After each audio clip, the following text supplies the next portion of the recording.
तो कल रात बेरूत के दाहिया में हुए हमले में नसरल्लाह के मारे जाने की खबर आ रही है। इससे पहले उसके ज्यादातर बड़े कमांडर मारे जा चुके हैं। आईडीएफ अब ब्लेड मिसाइल से पिन पॉइंट हमले कर हिजबुल्लाह की लीडरशिप को खत्म कर रहा है। 36 घंटे के अंदर हिजबुल्लाह के 2 बड़े कमांडर और नसरल्लाह के भाई हाशिम का अंत हो चुका है। पिछले 100 घंटे से लेबनान का दहन जारी है। हर बीते दिन के साथ हिजबुल्लाह का अंत नजदीक आता जा रहा है। ये हिजबुल्लाह को पूरी तरह से खत्म करने का ऑपरेशन है। ये हिजबुल्लाह चीफ हसन नसरल्लाह के खात्मे का अभियान है। हर दिन हिजबुल्लाह का कोई ना कोई बड़ा कमांडर मारा जा रहा है। ऐसा इसलिए क्योंकि इजराइल ने ऑल राउंड अटैक शुरू कर दिया है। पिन पॉइंट अटैक के जरिए हिजबुल्लाह की पूरी लीडरशिप को खत्म किया जा रहा है।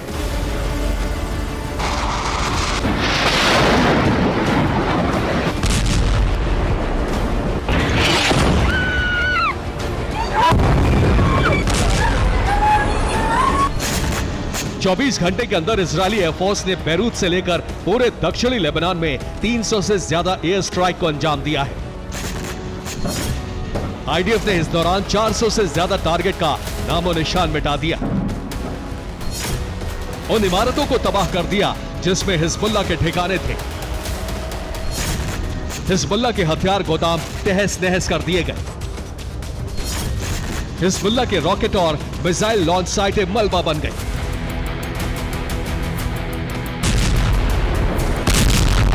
इजराइल की इस बमबारी में हिजबुल्लाह के 1 दर्जन से ज्यादा लड़ाके मारे गए। हिजबुल्लाह को सबसे बड़ा जख्म तब मिला जब इजराइल ने मोहम्मद हुसैन सरूर को खत्म कर दिया। मोहम्मद हुसैन सरूर हिजबुल्लाह का एयरफोर्स चीफ था, यानी हवाई हमले का हेड। इसके अलावा सरूर हिजबुल्लाह का ड्रोन एक्सपर्ट भी था, लेकिन अब इजराइल ने उसका खात्मा कर दिया है।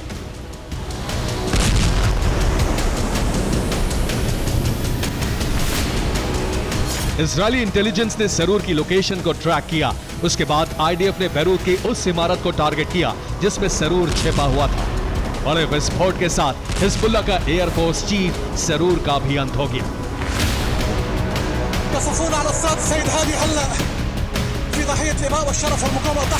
सरूर का मारा जाना हिजबुल्लाह के लिए अब तक का सबसे बड़ा नुकसान इसलिए माना जा रहा है क्योंकि वो रॉकेट, ड्रोन और सभी हवाई हमलों का एक्सपर्ट था।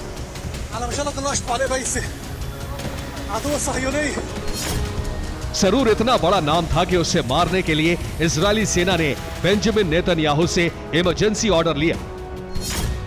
इजरायली प्रधानमंत्री बेंजामिन नेतन्याहू अमेरिका जाने के लिए प्लेन में सवार थे। तभी आईडीएफ ने सरूर को खत्म करने का आदेश मांगा। नेतन्याहू ने प्लेन से ही सरूर को मारने का इमरजेंसी ऑर्डर दे दिया। अमेरिका पहुंचने के बाद नेतन्याहू ने कहा कि इजराइल की योजना बहुत साफ है। हम अपनी पूरी शक्ति से हिजबुल्लाह पर हमला करेंगे। हम तब तक नहीं रुकेंगे जब तक कि अंतिम लक्ष्य नहीं प्राप्त हो जाता।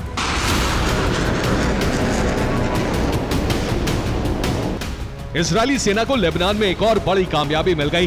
कार से जा रहे हिजबुल्लाह के कमांडर को पिन पॉइंट अटैक के जरिए खत्म कर दिया। हिजबुल्लाह के इस कमांडर का खात्मा इजराइल ने उस स्पेशल मिसाइल से किया जिससे अमेरिका ने अल-कायदा चीफ अल जवाहिरी को मौत के घाट उतारा था।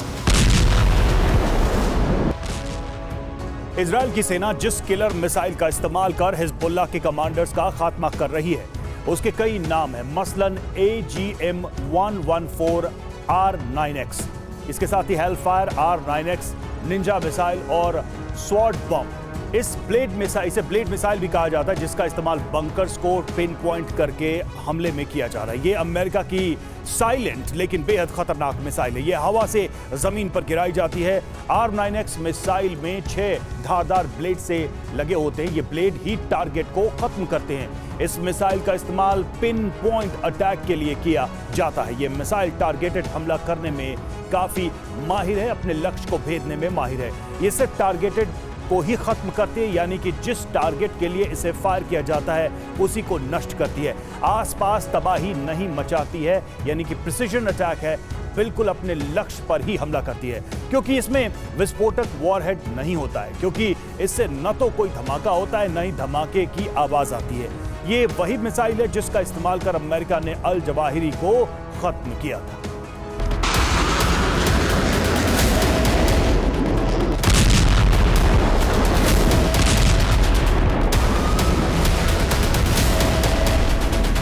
आईडीएफ इस वक्त जिस AGM-114R9X हेलफायर मिसाइलों से पिन पॉइंट हमले कर हिजबुल्लाह के कमांडर को खत्म कर रही है, वो कैसे काम करती है, अब इसे एनिमेशन से समझिए।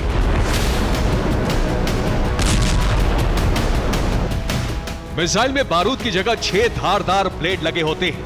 आसमान से फायर किए जाने के बाद ये टारगेट के पास पहुंचते हैं। इसके बाद इसमें लगे सभी 6 ब्लेड खुल जाते हैं।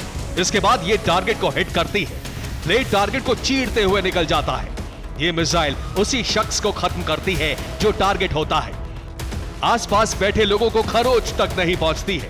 ये कार, दीवार या लोहे के दरवाजे में भी छेद कर अंदर घुस जाती है, कुछ इस तरह। आईडीएफ की रिपोर्ट के मुताबिक वो अब तक हिजबुल्लाह की 95% टॉप लीडरशिप को खत्म कर चुकी है। हिजबुल्लाह का air force chief Mohammed Hussein Srour, Hezbollah के रदवान फोर्स का head Ibrahim Aqil, Hezbollah military का सबसे बड़ा कमांडर फवाद शुक्र, हिजबुल्लाह के दक्षिणी मोर्चे का कमांडर अली कराकी, हिजबुल्लाह की मिसाइल फोर्स का हेड इब्राहिम कुबैसी समेत हिजबुल्लाह के करीब 20 बड़े कमांडर खत्म हो चुके हैं।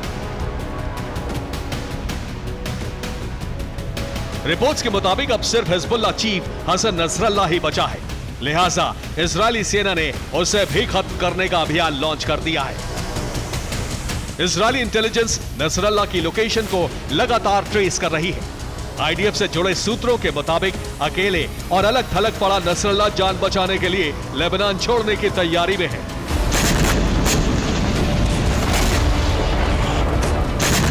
आईडीएफ ने दावा किया है कि उसने हिजबुल्लाह की 70% सैन्य शक्ति को खत्म कर दिया है। सच भी यही है।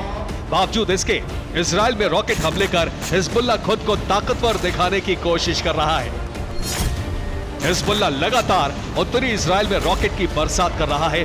हाइफा, साफेद, गोलन, किरियात शिमोना जैसे शहरों में तबाही मचाने की कोशिश कर रहा है, लेकिन इजराइल के घातक एयर डिफेंस सिस्टम हिजबुल्लाह के रॉकेट को हवा में ही तबाह कर रहे हैं। जाहिर है हिजबुल्लाह ना तो इजराइल में हमले कर पा रहा है, ना ही इजराइल के हमले से बच पा रहा है। ऐसे में माना जा रहा है कि ईरान के सबसे बड़े और खतरनाक प्रॉक्सी संगठन हिजबुल्लाह का अंत निकट आ गया है।